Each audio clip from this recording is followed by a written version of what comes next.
God is asem. Handelinge 17 vers 28 sê, want deur hom leef ons, beweeg ons en bestaan ons, so sommige van julle digters inderdaad gesê het, ons is ook van sy geslag. God se naam kom na ons as 4 medeklinkers, JHWH, wat ons as Jahwe uitspreek. Kenners het opgelet dat hierdie medeklinkers lang asemklanke is.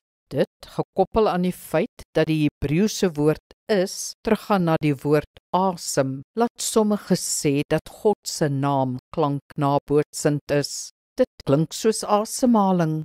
Inderdaad, as mens die medeklinkers net so sê, klink dit soos asem, soos wind. Jahwe.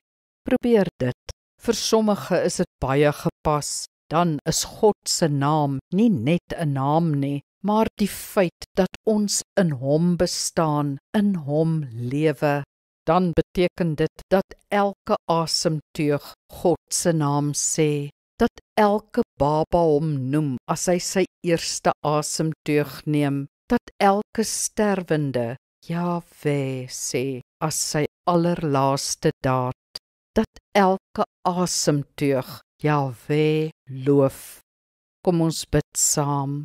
God wat bestaan, dankie vir u asem, u gees wat in my is. Ek bid dat elke asemteug 'n gebed sal wees, dat my hele bestaan u sal eer.